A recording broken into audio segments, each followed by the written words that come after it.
پاکستانیوں کو میں آج کہہ رہا ہوں، تیاری کرو،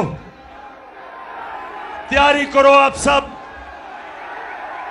اور میں سیاست کی بات نہیں کر رہا، میں حقیقی آزادی کی بات کر رہا ہوں، میں جہاد کی بات کر رہا ہوں.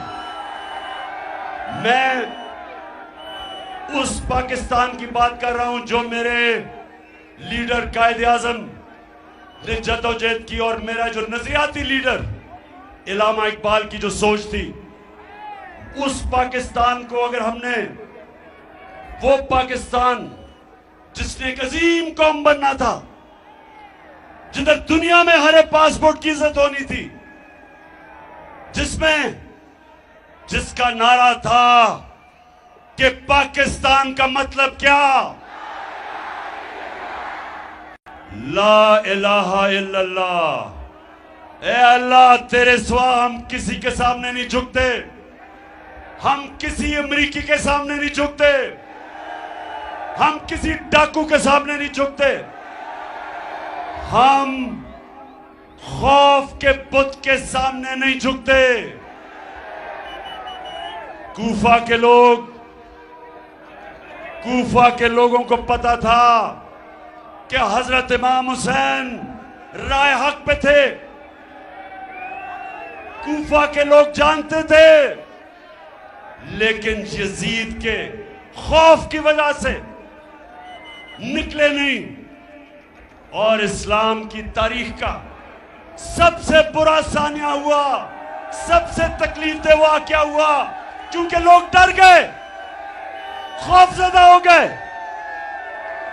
لا الہ الا اللہ کو بھول گئے.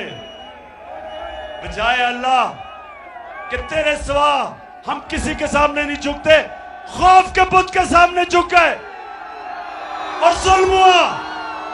اسلام کی تاریخ کا سب سے بڑا ثانیہ ہوا. میں آج اب پاکستانیوں کو کہہ رہا ہوں کہ توڑ دو یہ خوف کے بت کو توڑ دو.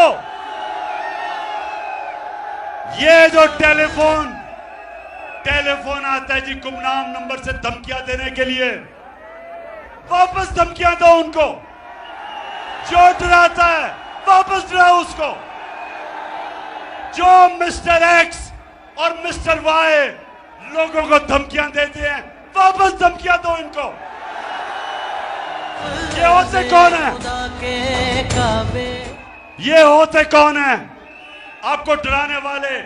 آپ ہیں اس ملک کی قوم، عوام ہے ملک کا. جو ملک کی قیادت عوام کا فیصلہ ہے. یہ خفیہ نمبروں سے ڈرانا دھمکانا کہ جی ہم یہ کر دیں گے وہ کر دیں، جو کرنا کرو، ہم بھی کریں گے.